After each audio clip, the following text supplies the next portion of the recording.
Best wishes to one and all. Hi, this is Harshiki Vanapalli.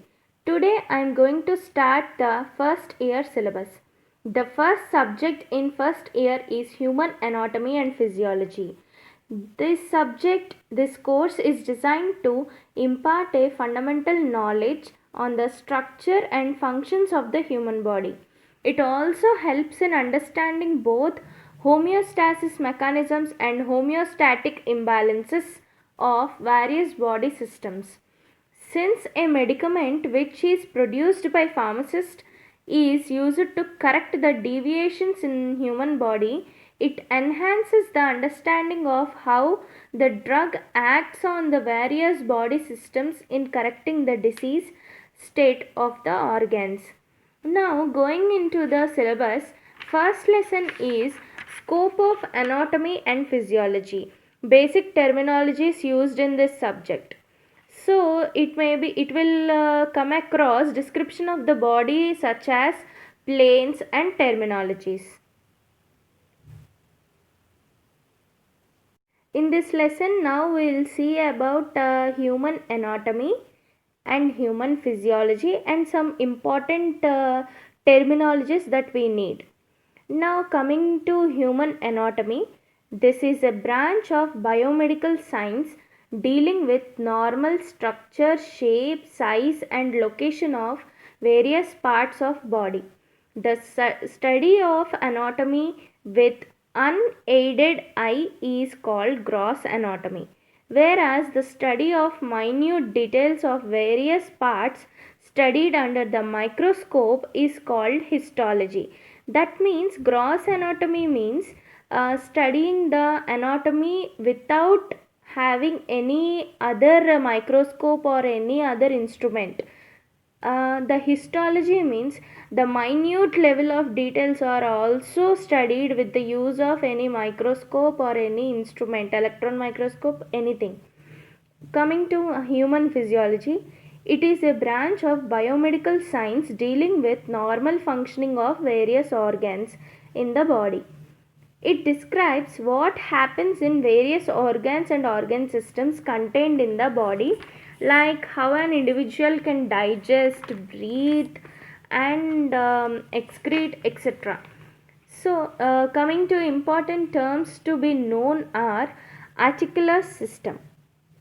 Articular system is nothing but bones and joints. The articular system is joining various bones at their ends by means of cartilages, membranes, and ligaments. The joints give the movements by coordinated contractions of groups of muscles which are controlled by nerves. The articular system mainly gives us the support to the body. This is also known as skeletal system. And next, coming to the next system, muscular system. Muscular system is comprises of muscles, and there are three types of muscles. One is cardiac muscle, second one is skeletal muscle, third one is visceral muscle. Cardiac muscles are the muscles present in the heart or around the heart. Skeletal muscles are the muscles which are present on or near to the skeletal system. Visceral muscles are the body muscles.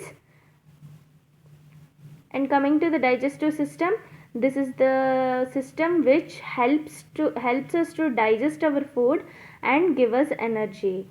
Basically, the digestive system involves in swallowing, digestion, absorption, assimilation, metabolism of food that we intake. That means from ingestion to metabolism of the food and absorption will be done by the digestive system. Coming to respiratory system, this is the system which helps us to breathe. That means breathing means inhalation and as well as exhalation. Both comes under breathing. This consists of nasal cavity, pharynx, larynx, trachea, bronchi, bronchioles, lungs, etc. Now coming to cardiovascular system. The cardiovascular system mainly comprises of blood vessels and heart. This aids in supply of nutrients and oxygen. That means the cardiac system consists of cardiovascular system consists of heart, blood vessels. Through this, the heart will pump the blood to all over the body with nutrients and oxygen. Next, coming to lymphatic system. This system consists of lymphatic vessels, lymphatic nodes, and these facilitate the circulation of lymph. Now coming to excretory system, this system consists of kidneys, ureters, urinary bladder, urethra. Here we can also see various organs performing excretion, like skin excretes through sweat, lungs excrete carbon dioxide, etc. Now coming to reproductive system, this system consists of reproductive organs, namely female reproductive organ and male reproductive organ. This aids to continuity of the species by process of reproduction. Next, nervous system. This is the system of control and coordination of the body. It consists of brain, spinal cord, nerves, ganglia, etc. Endocrine system. The body activities are also controlled by chemicals called hormones. These hormones are secreted by endocrine glands which are ductless. Endocrine system consists of pituitary, thyroid, parathyroid, thymus, pancreas, adrenal, testes, ovaries, placenta, etc. Now we have come to an end, and here we can see the some of the important side prefixes and suffixes and root names. You can go through this. If you like the video, like, share and subscribe, and thank you for watching. Subscribe the channel for more videos. Thank you.